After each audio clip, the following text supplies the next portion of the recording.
Welcome to the Revenue Builders Podcast, a weekly show featuring B2B sales leaders and executives. Hosted by five-time CRO John McMahon and Force Management co-founder John Kaplan, the show goes behind the scenes with the people who have been there, done that, and seen the results. If you enjoy our content, please subscribe, rate, and review the show to help us reach more people. Revenue Builders is brought to you by Force Management. We help companies improve sales performance, executing the growth strategy at the point of sale. Find us at forcemanagement.com.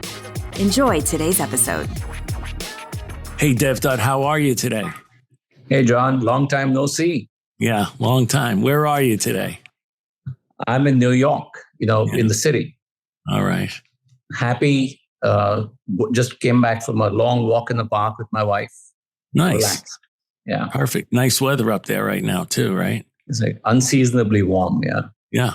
Yeah.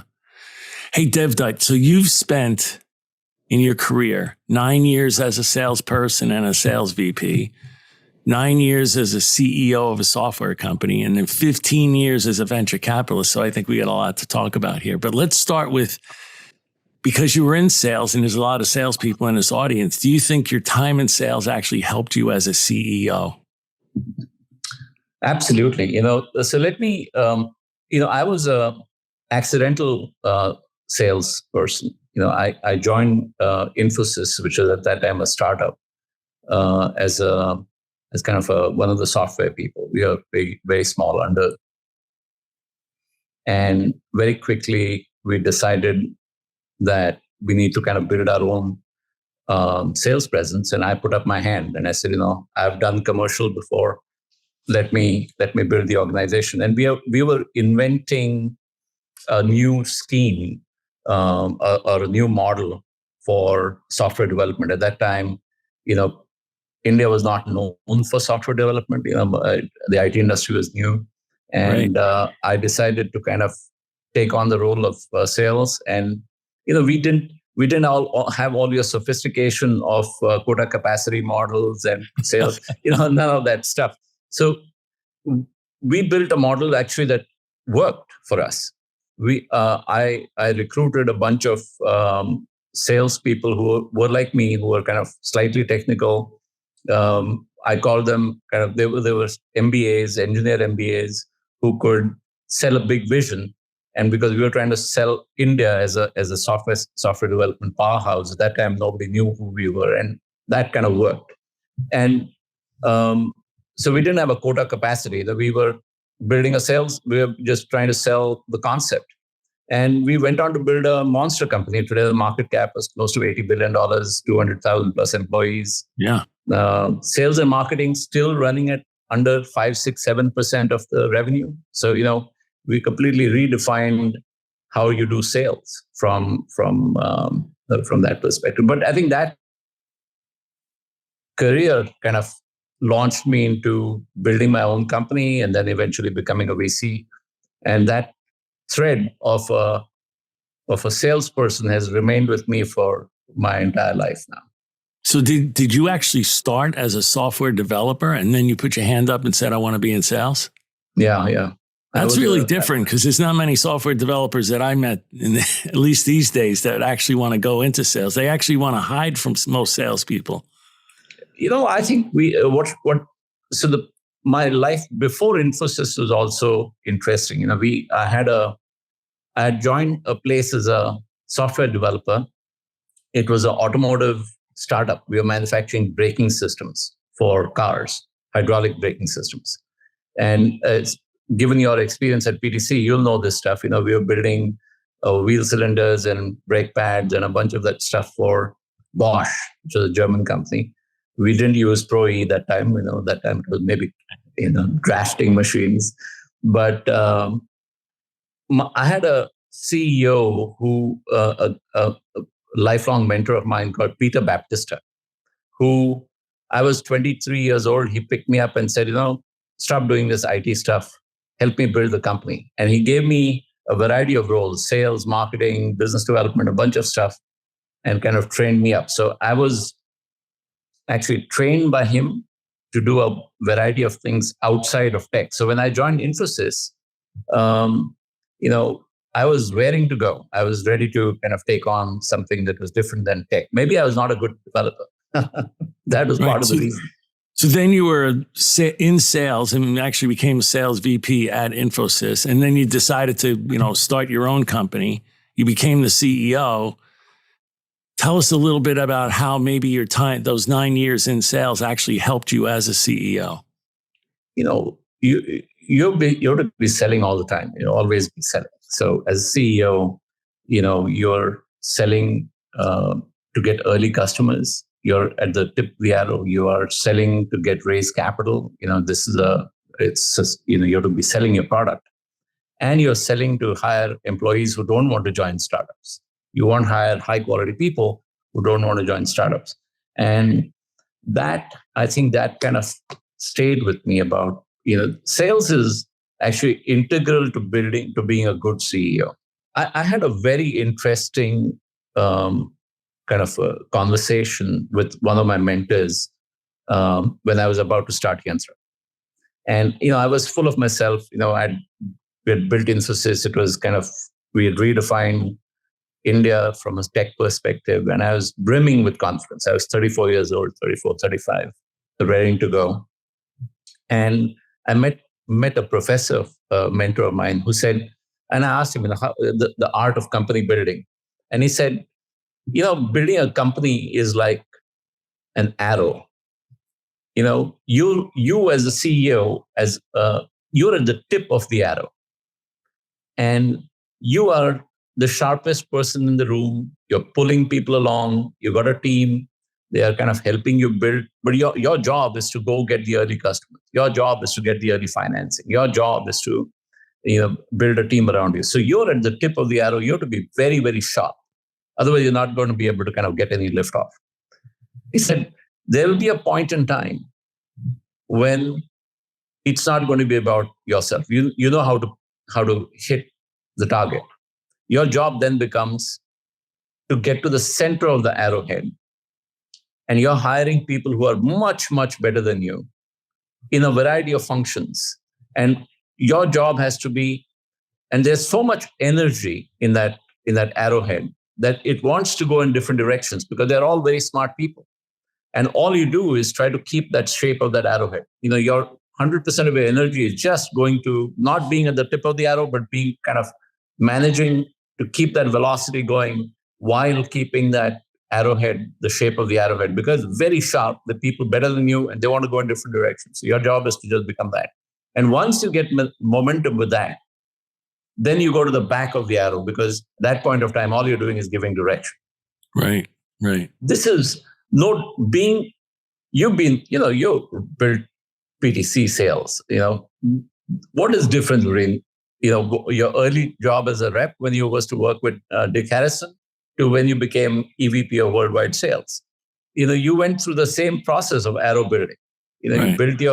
You're at the tip of the arrow when you're trying to sell Pro-E. You got to the middle as you tried to scale the organization, and then you just kind of went to the back of the arrow to give direction.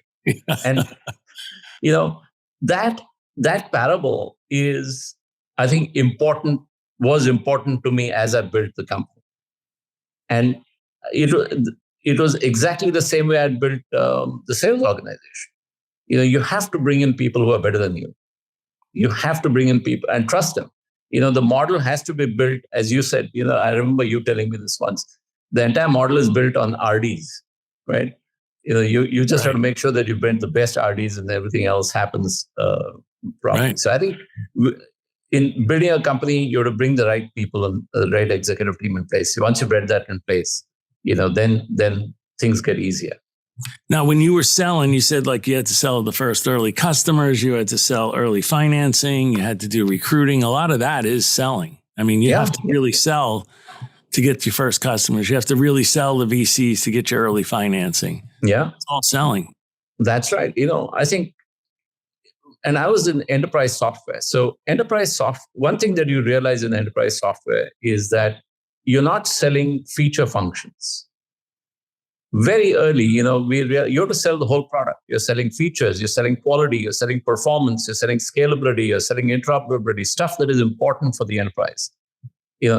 quality of implementation, quality of support. So getting early customers as a CEO or as a sales leader, if you can tell the story that is different than just the feature function, because people just don't buy feature function. They're buying the company. They're buying the things on the other side of the product. I think that experience of selling Infosys helped me sell enterprise software. Right. Because quickly I realized it is not about having the right feature functions, only the right feature functions, because people buy different things. The second thing I learned, and I heard this story from Jack Welch, and I used to make a lot of mistakes in hiring. A lot of mistakes, especially at the executive level.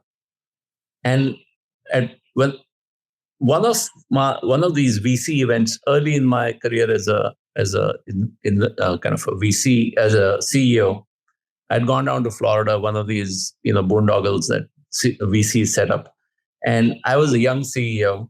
And Jack Welch had just retired and was on a book tour. So they had invited him to this place. And I got like one question to ask him. Everybody was given the question to ask. And my question to him was like, how do you recruit? Because he was known as one of the best team builders in the world. Right. And Jack Welch gave me a fantastic boost of confidence. He said, even at my level as a CEO of GE, I've been wrong 1/3 of the time. You're just wrong. You try to do your best in finding the right parameters, doing all the references, doing all the checks, and then they still ends up as a dud. Your job then becomes getting rid of them quickly. As soon as you know, take them out. Yeah. That is something that I wish I knew when I was a VP sales. I think it's the same thing in sales, right? You're going to make mistakes, but you're going to recover from those pretty quickly. But it probably pulled over into your VC time, because a lot of times when you're building a productivity model, sometimes you get the VCs that haven't been around for a while, or certainly the CFO who's the first time CFO at a startup, and you put in the model at 25% attrition, which is really 20% attrition and 5% promotions. And they're like, oh, that's way too high. And then you just ask them, okay, out of 10 people, if you're going to hire 10 people, how many mistakes are you going to make? Yeah. And they say, well, I'll make at least 2 or 3. Okay, well, we're at 20 or 30% right there. And then they back off, because then reality hits them in the face, because they just look at that number and think that it's too big. But in Jack Welch's case, he's even saying it was higher. It's higher. It's not that high, And he was hiring CEOs. Yeah. Right? Because there were divisional CEOs, and he was making mistakes there. I mean, it gave me so much confidence as a recruiter, as a person. Like, I became a little more confident of recruiting. Earlier, I used to just be like analysis paralysis. Like, oh my God, I hope I don't make a mistake. I hope I don't. Like, I would lose people based on that. Yeah. And how about forecasting? You had to forecast the business as a sales VP, and now you're the CEO. You got venture capitalists that gave you money, and now they're looking for you to tell them exactly what you're going to do in the quarter. Do you think that forecasting, when you were in sales, helped you, when you were a CEO? I wish it did. At least you're being honest. Most people would just take the bait and say, yes, it definitely helped me, but you're being honest. Yeah. No, I'll tell you the real difference is this.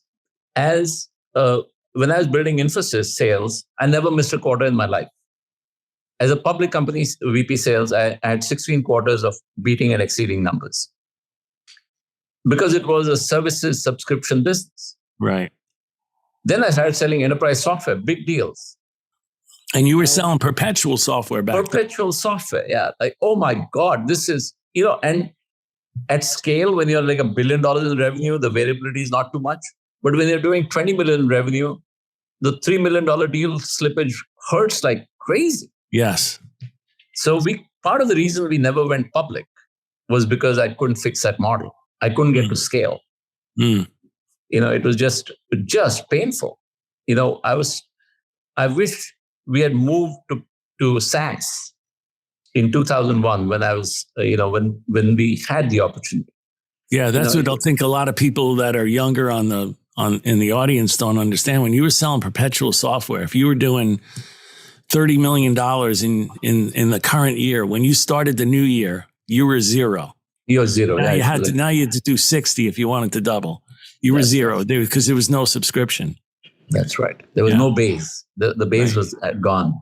So I think now, what was the learning there? Why do you think you couldn't scale? Do you think that was because, those $3 million deals, in my experience, hurt mostly when you don't have enough pipeline? When you have a lot of pipeline, you can cover. Yeah. Essentially, I use the word cover. You can cover for that $3 million deal. So you can kind of hedge your bet. You can say, if I don't get this $3 million deal, I kind of know that, I could get 10 other deals at $300,000 that are going to make it up. You're the boss here, this is about pipeline. This is about coverage. So what happened, we were building our company the company was in two phases. We went from building a WMS company during the .com run-up. And then the bubble burst in 2000. And then 2001, 9/11 happened. And we went into a nuclear winter. Mm. So people had stopped buying. People had stopped there was just not enough pipe to build. You had every deal. You had to live and die by the deal. So this is, you should, I'm sure you read Ben Horowitz's, book on this. I went through a parallel journey on the East Coast. Successful, we were one of the few companies that survived because I did not give up. I just kept fighting. But 96 to 2004, when I built that company, was like a tale of two cities. We had 96 to 2000 was just up and up and up. Right. 2001 to 2004 was an absolute grind. Yeah. Absolute grind. I mean, they called it the cliff because it really was like you fell off a cliff. Yeah. One of the things that I'm most proud of is we were doing 20 million in revenue in 2000. And we did 22 million in revenue in 2001 with a complete churn of the account base. Wow. Yeah. That's a lot. It's a lot. We never let, it was an incredible, it defined me as a human. Many, many lessons there. Many lessons about recruiting, many lessons about firing, many lessons about loyalty, about, who should be in the boat, who should not be in the boat. How do you conserve cash? Hopefully we don't run into those scenarios now, but those lessons were hard and important. But what I think you're pointing out is that some of our greatest lessons are based upon our toughest experiences. Mm-hmm. If you've ever just only been in a couple companies that just took off like rockets, you probably never had any scars of experience. You never had any real lessons learned. Mm-hmm. And I think that's when we really learn, is when we face real difficulties. I think the third, you're asking me what, as a salesperson, helped me as a CEO. The thing that I learned, and, I learned how to recognize a grin fuck. Yeah, you got to get good at that. Yeah. Because in sales, you get this all day long. Absolutely, yeah. You get grin fucked all day long. Yeah. And as an entrepreneur, you get grin fucked by VCs all day long. All day long. Yeah. Like they'll tell you, like they will take the meeting, they will not say anything in the meeting, they'll say, yeah, we'll get back to you, and say, oh, wow, that was fantastic, and they'll never get back to you. Right. One of the things I learned as one of the things I took away from being a CEO into VC was exactly that. Like, I'm going to give my answer in the meeting to the entrepreneur. It may hurt. It may, and not it may. It does hurt because it's a negative. It's like a no.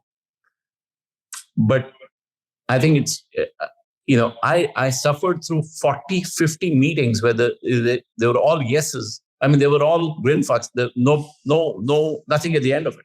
Yeah.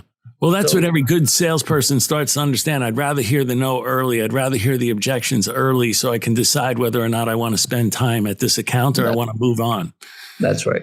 And it takes a while to really be comfortable with that. I don't think that's something I wasn't comfortable with very early on. Yeah, I think as a VC, it's very hard to call, because when you say no to somebody, it's like calling your baby ugly, right? Yes. That's why people don't do it. Yeah. Because the entrepreneur wants to know why you're not funding me. I mean, I'm the best thing since PTC. Why aren't you investing in me? And when you say, no, it doesn't fit my eye, whatever the reason is, you have to not only say it with empathy, but give them a good reason and hope that they walk away from that meeting feeling like they got something positive out of it. So is that what you did when you became a VC? You would that was my entire not grin fuck them. You'd tell them, look, this is why I'm not going to invest with you. That became my brand. You know what? Also, that happens there is if you are the VC, you are the VC. You want to hand them those objections to see if they can actually handle it. If they can't handle it, then you're making the right decision also. It's better than, like, as you said, quote unquote, it's better than grin fucking them. That's right. I think it's I think that is important kind of, you want to see the fight. You want to see that. You want to see that pushback. Yeah. What do you think is the most difficult part of selling when you're a VC? You're a VC now and you're trying to sell you actually have to sell the startup on why they should invest with you and invest with Charles River. What's the most difficult part of selling as a venture capitalist? I think as an East Coast firm, CRV, we had to move to the West. Yes. Primarily because the action was on the West Coast, and B, we are selling money. We are salespeople. We are selling money. We're hoping that entrepreneurs pick us. And the world had changed the power had shifted from the venture capitalists to the entrepreneurs by the time I became a VC. That shift had happened. Why do you think that happened? Why did the shift happen moved from the VCs to the entrepreneurs? Do you think it's because there was too much money out there chasing deals? Yes, but B, I think the industry had gone through a certain level of maturity. Now we had better ideas, bigger ideas, and bigger opportunities ahead of us. I mean, look at the amount of decacorns that have been born in the past 10 years. Not unicorns, decacorns in the public market. So that opportunity shifted, and great entrepreneurs had now had 15, 20 years experience of the business or 10 years experience of the business, especially in the enterprise space. And when they got there, they could kind of command the best, especially when you get to seed and Series A. By the time we saw the company had something working, so you could command a lot of interest. And I think was a big shift. And when we moved to the West Coast, when we forced the company to move to the West Coast, we actually had changed our name from Charles River Ventures to CRV. Okay, yeah. Because on the West Coast, it's highly competitive. Those firms in the Valley, I mean, it's like playing basketball. There's very sharp elbows. And the elbows are flying, under the basket. And it is, they would say, hey, this firm is called Charles River Ventures because it's Charles River is in the West, on the East Coast. This is an East Coast firm. Right. So we had to A, move it to the West Coast. B, nobody really knew the brand very well. So we had to kind of build references that were West Coast based. So it took us a while so if you look at the venture business, it's a sales business, but it is really a reference sales business. You have to build a strong portfolio, strong references. Once you get good references, then it becomes easier. So very similar to software, you have to get very good references. And the thing that is different though in software and VC is that it is so much of a reference business that you're only as good as your last reference. So you can't make too many mistakes. You can't make mistakes. There is no fucking up a deal. And the references you're talking about are the specific founders of the startups. good and bad. Yeah. You know, you never pull a term sheet. Your brand, your word is like, once you give a term sheet, it's there. Yeah. You never, never mess around with the founder. There are many things. It's not too hard for them to network inside the Bay Area to figure out, which deals you have funded and which deals you walked away from. They can figure that out pretty quickly. Yeah. And, in software, you have like 2,000 customers. So, you're one or two mistakes, you can kind of live with it. In venture, you're like 30 companies, 40 companies. You make one or two mistakes, they'll come back to haunt you for a long time. Yeah. So you're only as good as your last reference. So yes, it's a sales business. It's a reference sales business, but the references are like gold. Cannot make mistakes. And the other thing that you'll like is that when I joined CRV, we brought in a little bit of the sales methodology back into qualification. So I didn't implement Medic, but I got pretty close. You got pretty close, yeah. I got pretty close, yeah. Identify. I would make the point to understand what the decision process is and what is the decision criteria. Yes, very important. Very important. So, and all my younger partners and older partners, that was the discipline when I ran. I won't call it forecast calls, but let's say the Monday meetings. Those are the questions that we asked. Who are the influencers? Have you covered them? Who's the person listening to? So same thing like we do in how do you build champions? What is the pain? Have you identified the pain? Like that part became important to us, and it's really for your audience who are salespeople, I think they'll see a lot of parallels to the venture business. VC sometimes don't like to call it a sales business, but it's actually that. It's very much that. Yeah. And the last thing I think is it's as a small firm, because we're just 6, 7, 7 of partners, it's always a team tackle. You can't be selling alone. So you have to kind of get the entire team to focus on a particular entrepreneur as you're trying to build that relationship. So you can't be just an independent proprietor running your own book.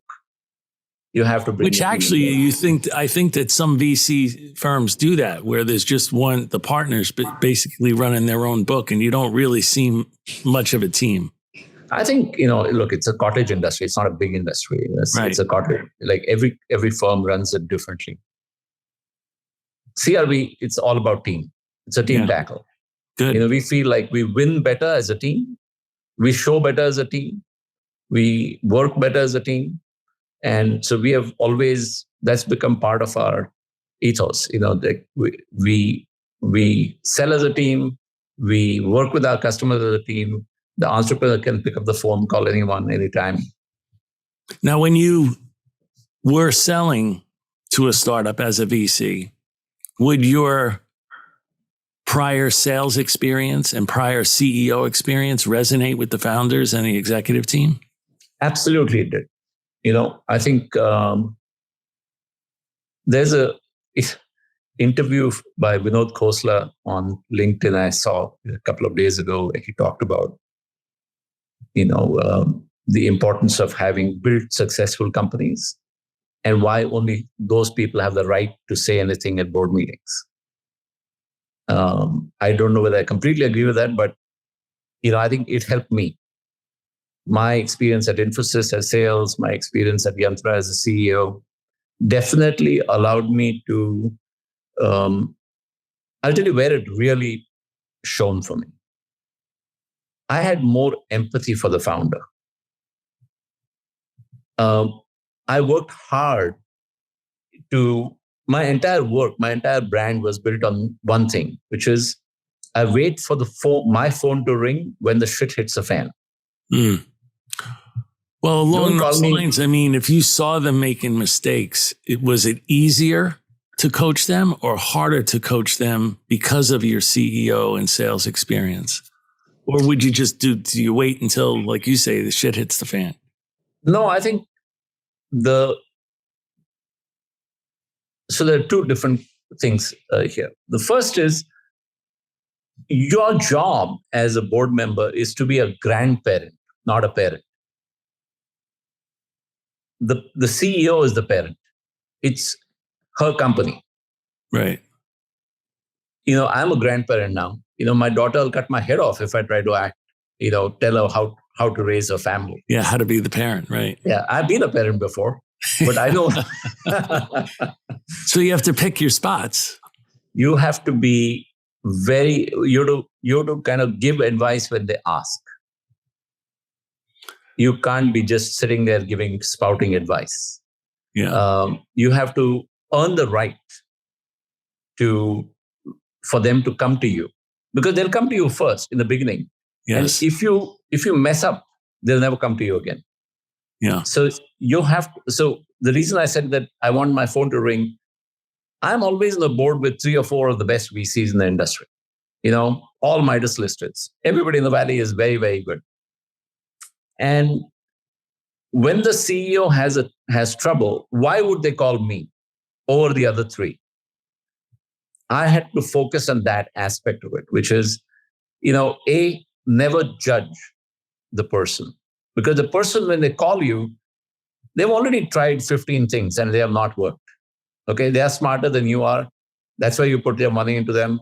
Like, they've already tried a bunch of stuff. So don't start giving them advice. You pick up, when they call you, listen and don't judge, saying you should have done that, or there could have been no judgment. Second, I think help only if you can. If you can't help, get them in front of somebody else who can help. Yes, that's a good point. Yeah. Don't try to be a superhero, but I think you learn that actually as a grandparent a lot more. That's why, being a grandparent now, I have 2 grandchildren. It's I wish I was a grandparent when I was 35, 40. because these lessons are so important. There's a bright red line. Never cross it. Never cross it. And you have to earn the right for them to ask you for help.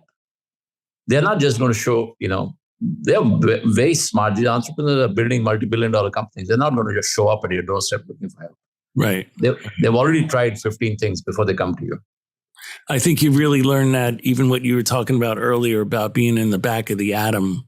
Like, what I learned is I'm not the smartest guy in the room. So when there's a problem, I have to go find who is the smartest person outside this room and bring them into the room. Yeah. Because then they realize it's not about me. It's all about the team. And what can you do to help the team? John, talking about you've been on the board of, you got like the Midas touch in enterprise software. You learned more about being a board member than I could have ever got. Snowflake, HubSpot, MongoDB. Yeah. These are decacon companies. I don't think there is a VC in the world that's on the board of 3 decacon companies. Yeah. In the enterprise. How did you bridge that gap between a VC and as a board member and a operator?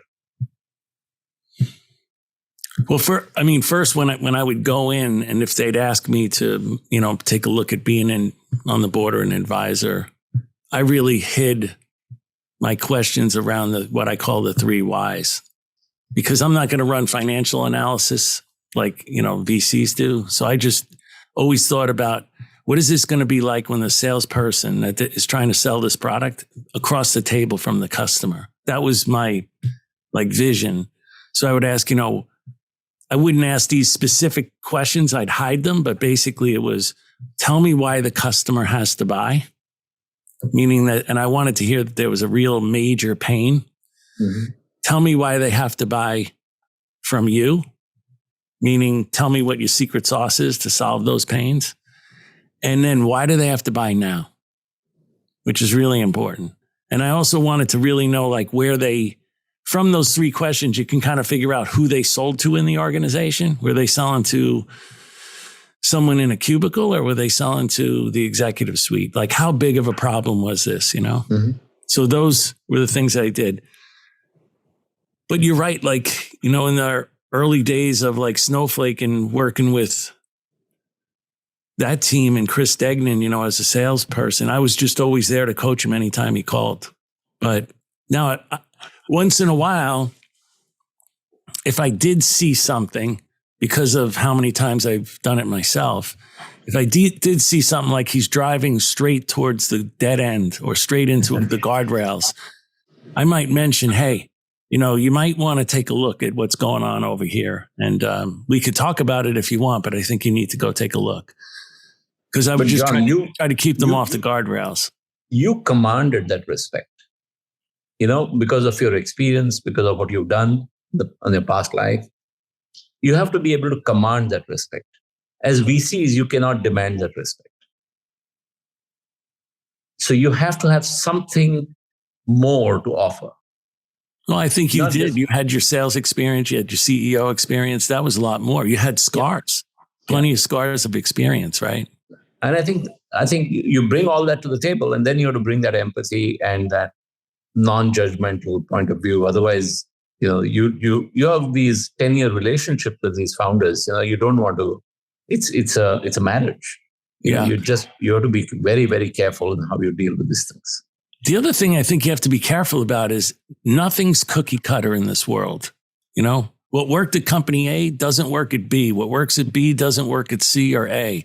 So the hard part about going into a new company and helping to advise them is quickly trying to figure out where's the Venn diagram, like where are the overlaps that might be kind of cookie cutter, but where are the spaces that I haven't seen before, and where do, what used to work at company A is not going to work here at company B because they have a different product, different price point, different persona, different pain points, different messaging, different sales process. It's not all cookie cutter. So you have to, and so many times you do see people, and even in meetings, you hear VC saying, oh, it happens over here at company A. You guys got to do this same thing. And I'm thinking, really?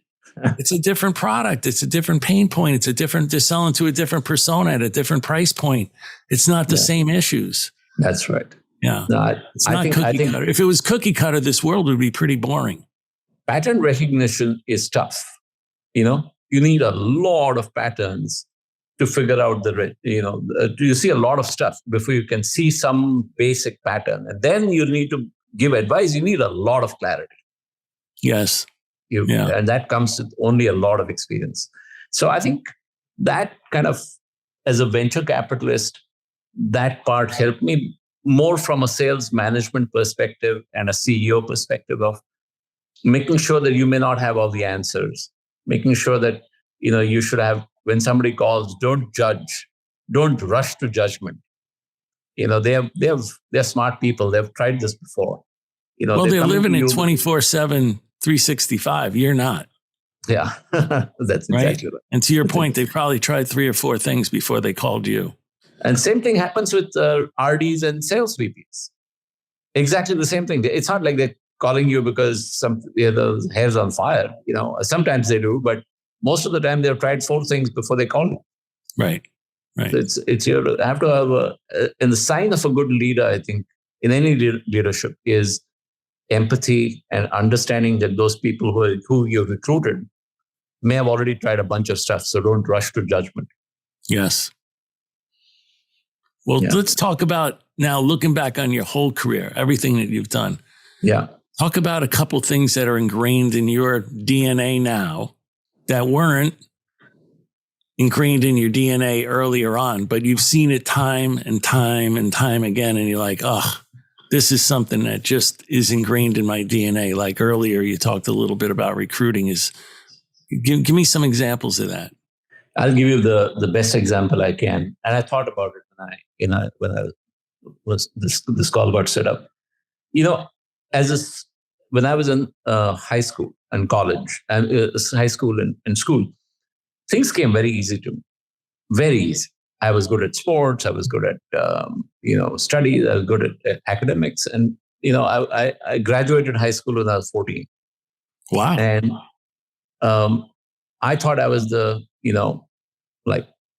best thing since Einstein. I don't know what, and I had a horrendous academically college life. I had like the best time of my life. A lot of psychedelics, a lot of interesting. I met a lot of interesting people. I grew a lot as a person, but just not a good student. Did you go to college at 15 years old? Yes. You did? Wow. Yeah. Yeah. But I was not ready for it. I was not but ready. You learned a lot of things, maybe not in the classroom. Yeah. No. Like when I was in class, imagine I was 15 and the girls were 18. So there's nothing you could do. Like you're like, who are you? And why are you here? But it was a tough, I think my 7 years as in college and university were not the best. And my father actually, when I came out, he when I came home on one of these trips, he said, like, why are you worried? Just it's all about the effort that you put in, the hours that you put in. He said, if I buy you 2 cans of boot polish and a boot polish stand, and you go to a crowded railway station, you'll make enough to survive. It's not about, like, you have to put in the hours. Like, you cannot be just wading through life because you did well in high school. You have to work hard. You have to kind of put in the effort. And I think that learning has stayed with, and he was very patient as a parent. Like, my father was my hero and very, very patient. And he gave me this, that particular interaction with him has stayed with me. And I now know that it may come in early, it may come in easy, but unless you grind it, unless you put in the work, nothing is going to happen. You may be the best. There's no shortcuts, is what I always say. There's simply no shortcuts. And you always see people trying to take shortcuts. And you're like, buddy, there is just no shortcuts. There are no shortcuts. And you have to put in the effort. If you put in the effort in anything, you'll get well at it. You'll get good at it. Yeah. That was the example. Saying you can polish boots. Like, who the hell cares? I hope you don't, but you can. Yeah. You have to put in the effort. You have to put in the work. And if you put in the work, you have to, if you work hard at anything, it'll come to you.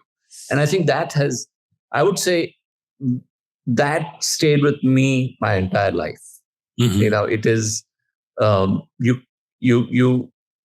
anything that I've tried, I think I've compensated my lack of intelligence with just pure hard work and grit. Yes. There's that saying from Calvin Coolidge. I think that, persistence is omnipotent. It's not about your intelligence. It's not about anything else. It's about, persistence. It certainly paid off for me. I mean, many, many times I'd be frustrated and think, how am I going to do this? And you just keep persisting. And next thing you know, it happens. Yeah. And the second thing I learned from Bezos, I met him once. We had co-invested in a company, and I met him at a Starbucks. This is Jeff Bezos. I met him at a Starbucks. He and his big laugh, and we were investing in a company that was a super technical founder. And I was telling him we should bring in a professional CEO. We should bring in a CEO here because the technical. And he told me, he said, "It's your call. You're the VC. Like, I'm not going to come in the middle of this thing." But what, he said that there's a difference between a founder CEO and a CEO. He says, the founder CEO will see a vision and will keep chasing it. He'll relentlessly pursue it. Yes. Relentlessly pursue it. They'll come, if they see a wall, they'll hit their head on the wall and break the wall down and go right through it because they're chasing the vision. He said a CEO will hit the same wall, his head will hurt, and then he'll find a new vision. So relentlessly pursuing opportunity is something that I learned as an entrepreneur. You have to, I think that is something that I have now taken into my life always, which is, if you see something, just chase it. Don't let any wall come in the middle. Yeah. And I think that allows you to kind of get that. If you have that drive to do it, I think a lot of good things follow. Yeah. Let's go back and ask you about sales, being a CEO and VC. So during your career as, sales and as CEO and a venture capitalist, what one thing has changed the most about sales? I won't say one thing. Let me, because a lot of the listeners are software sales people. Yes. Let me talk about the arc of history here. I joined tech and I started selling in, let's say, the early 90s. It was, and you started around the same time, maybe before that. We were selling tools at that time to make you a little more efficient, individual tools, desktop tools.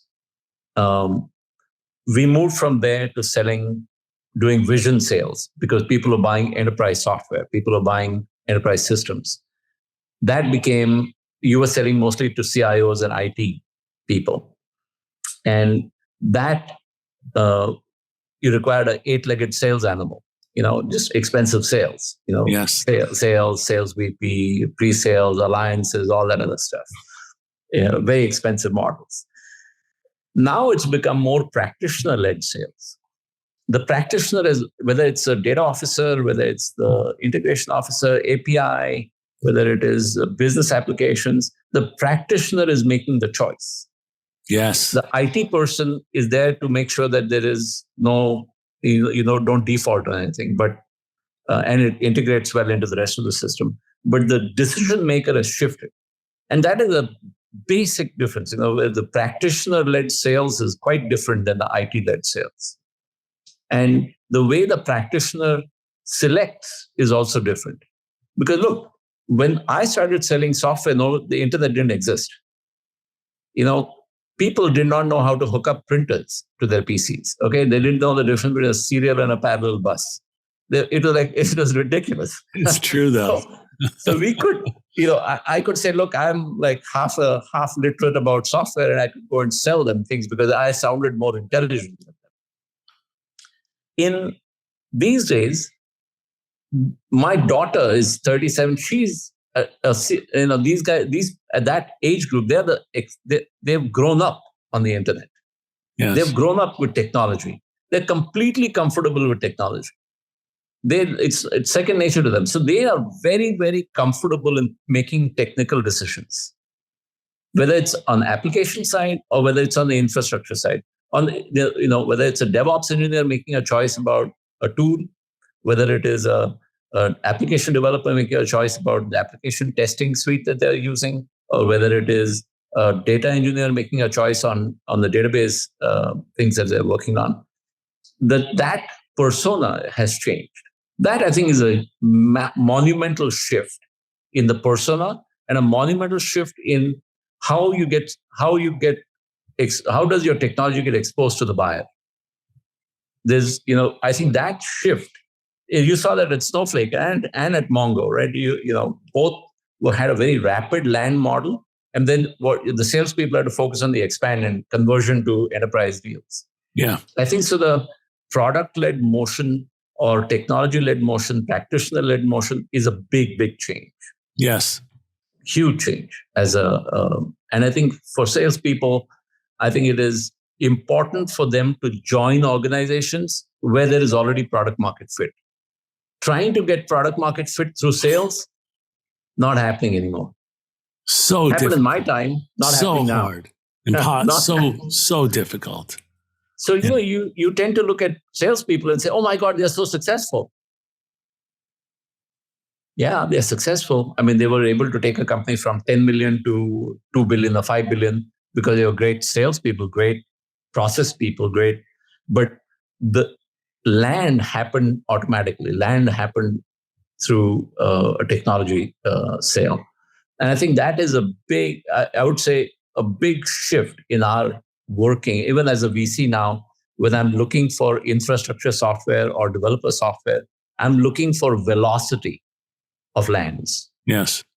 If there's velocity, if they're landing more and more and more, I can go behind it and put money behind it. That would have helped you when you were a CEO and you had that difficulty scaling. in the $3 million deals. That would have helped. It was so tough, But look, in 1995, 1998, 2000, software didn't exist the way it exists today. We were still writing. Yes. We had to. You got 80% fit, and the rest 20% was always custom. Well, rapid development used to be that you do a new release every 6 months. That was like rapid development. Remember that? Now they're doing it every hour, every day, It's so different. And I think this practitioner-led sales is a big shift in sales. Yeah. How the VC thinks about sales, how the CEO thinks about sales, and how a sales VP should think about sales. Yeah. And what's changed the most for founders or CEOs of software companies? What do you think's changed the most over the course of your career? I think, hail to the subscription model. I think it's a great for you to have a better life than we did by waiting for the fax machine, to kind of make sounds at the end of the quarter. I think having a subscription business is so much better.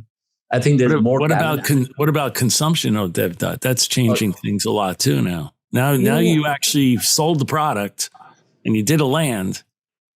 Wow. Okay, great. But now you got to get that customer to consume. Yeah, I know. It is all. You need. I know at Snowflake you guys had pretty big debate on customer success versus no customer success. Yeah, it's all consumption. Yeah. Yeah. No, but how do you get the consumption up? Is it only product driven, or do you need some humans to drive consumption? But it also really forces salespeople to say, is this really a good deal? Because if I'm selling this deal, are they really going to consume it? Because I'm only going to get paid if they consume. Yeah. So there's no sense in me selling this deal just to sell a deal and walk away. No more hit and runs.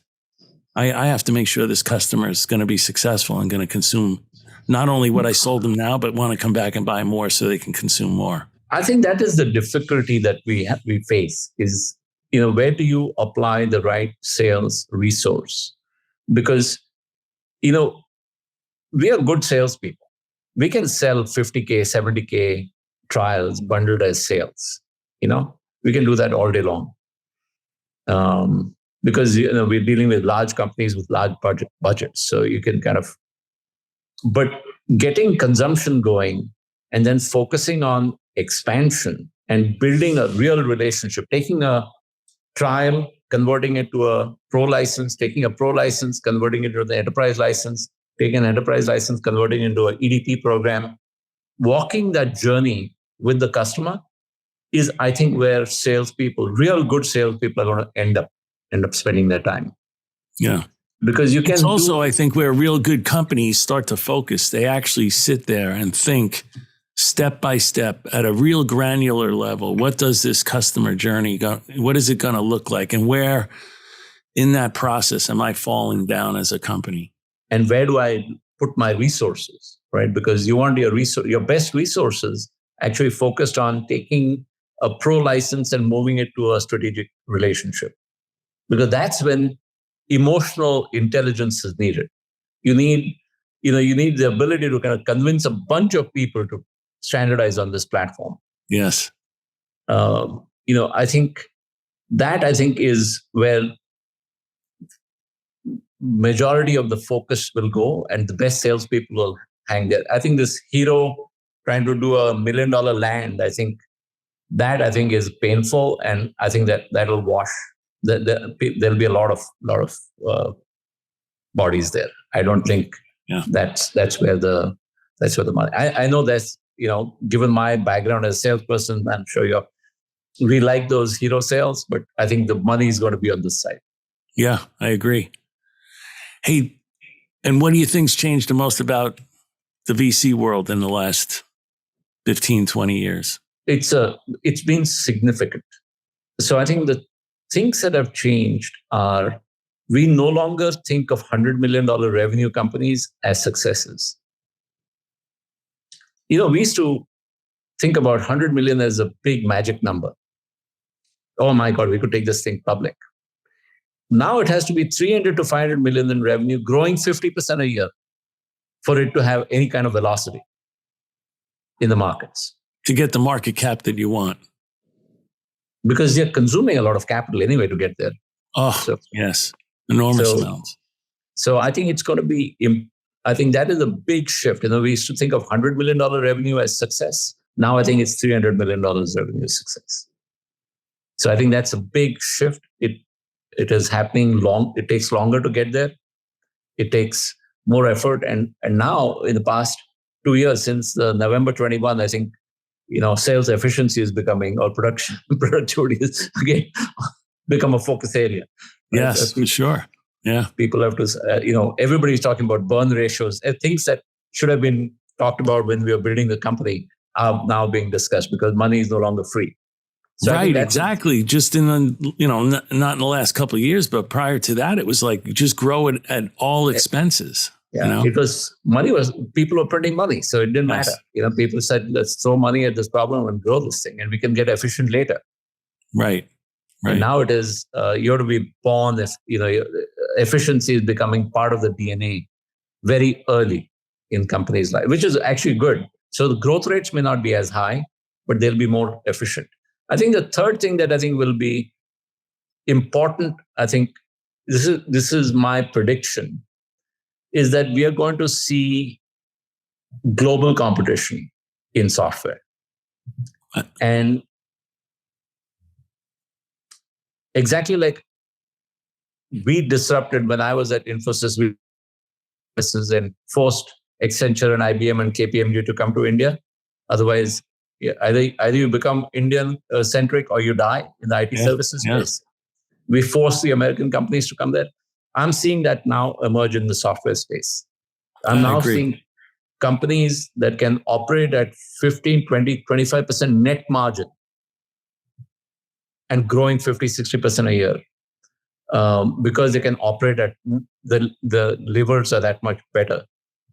But you're also seeing a lot of companies that are opening up development centers all around the world, Berlin, Poland, UK, all over. And that's going to start to fuel that also. I think sales and marketing is, we were completely comfortable with 100% of revenue going to sales and marketing, then 40% of revenue going to sales and marketing. Now I'm seeing companies where 12, 13, 14% of revenue is going to sales and marketing. And that is a comparative advantage that I think some of us won't be able to compete with. Right. Yeah. Because we are kind of used to certain models. So I think that's something that people will have to watch as to, what Japan did to the auto industry, can somebody else do to our tech industry? Yeah. We'll have to really, really watch that carefully. Hey, Devdutt, there's been an explosion, I think, of software companies in the last, let's say, 10 to 15 years. And so as a venture capitalist, hasn't it been difficult to track all of those companies to figure out who I want to get in front of and, who I want to try to fund? It's very difficult. Because when you were CEO at Yantra, what was there? Come on, let's exaggerate even. 300 companies in the world that were software companies. And now there's 50 in a 5 square block area of San Francisco, right? No, I think it is, it's the life of a VC. It reminds you of a BDR. You're sourcing all the best. VC firms have the best sourcing engines. Because you have to see a lot. To be a good VC, you have to see a lot. Because if you see a lot, you're in the deal flow. If you see a lot, you'll do the deal. If you don't see it, you'll never do the deal. So you have to see a lot. And then you have to be a good picker. So the job has become very difficult because the amount of opportunity in front of you is a lot. Yes. So but you can't say, I'm going to focus on any of this. So you have to see, you have to keep the funnel really, top of the funnel really wide, have a lot of sourcing intelligence, and then the short selection becomes important. Yes. Earlier, you didn't have the big sourcing. There were 20 companies, so you could see them every day. You didn't have a problem. And then your short selection became simpler. Now, they're coming from all over the world. So inbound has become a big deal, which is you get called into deals because you've built a brand in the space. Mm-hmm. you get called into APIs because I have done Kong or I've done Post. You get pulled into deals because you're of a brand. And I think that has become a big change that you go, and then you have to build a network of very strong people who you trust, who are going to show you some stuff that they see. So you have to kind of, find a way to multiplex your sourcing. Yes. But it's a hard business. It's become harder today than it was when I was a VC. So my last investment was in 2019. Since 2020, I actually put a bow on my career and moved to New York City to be a grandfather. So now I'm just on the boards of companies and paying taxes in New York. Paying lots of taxes in New York. But I want to ask you one more, or actually two more questions before we go. So why don't we see more salespeople as founders or co-founders of startups? I mean, we can talk about Brian Halligan and Dharmesh, the co-founders of HubSpot. And do you think that they got funded because Halligan, as a former salesperson, had Dharmesh as the technical person by his side, so that was easier to fund, versus some salesperson that comes up with a fantastic idea, maybe even gets a great demo and has a good business plan, probably won't have as much success in getting funded? Look, Halligan was, he had joined Groove before he did his MBA. Yeah. So he had already joined a startup before. So he had a very successful career under you at PDC. Yeah. Then he joined Groove with Ray Ozzie as a CEO, as a VP sales. And then he went and did his MBA where he met Dharmesh. So by the time he kind of became an entrepreneur, he had already kind of gone through the grind of a startup. Okay, but you could say that about plenty of other salespeople today that I would say the not, same not career trajectory, but they're not founding companies. I don't hear about the founding companies. I think so. I think that was an important journey. So that is bare minimum. You need to do that. Second is that you need a technical co-founder. I thought you were going to say that. Yeah. You can't do it all by yourself. You need a technical co-founder who can do the stuff that you can't do, because it's a team effort. And the third is, I think you need a chip on your shoulder. You need a chip. And both of those guys had big chips on their shoulder, and they still do. Right. I mean, right. I love those guys. Yeah. So I think I looked for people with chips on their shoulder, whether in sales or in something they have to prove something to someone, or mostly to themselves. And I think he had that. I think he had very high founder quotient, and he had a very good technical co-founder. Yes. And I don't think you can be a good VC and a good salesperson who becomes a good VC, a good salesperson who becomes a good CEO. It's just that you need the right people around you to make it all work. You can't. You can't just be a sales guy, because as we discussed earlier, a lot of this is around product market fit, and that is a lot through kind of understanding the market, understanding your customer, understanding technology. Yeah, like you were talking about PLG. Hey, so besides being a grandfather, you're also a co-founder with Brian Halligan of a new VC fund named Propeller, right? Tell us, why you decided to help start Propeller.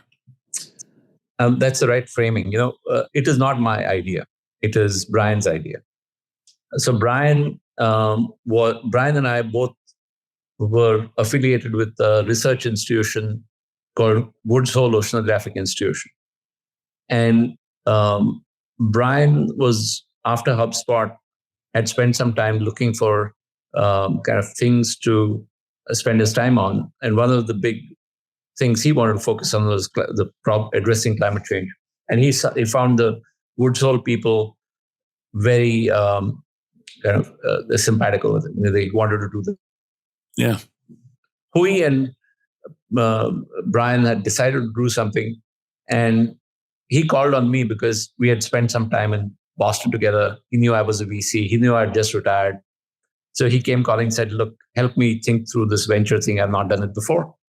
And that's how I joined. So I'm kind of I would say, small wheel in a big machine that's being built there. My job is being a mentor, by a coach, helping them kind of build that organization. But I joined it because, I think, look, the climate change is real. You live in Florida, sometimes, yeah.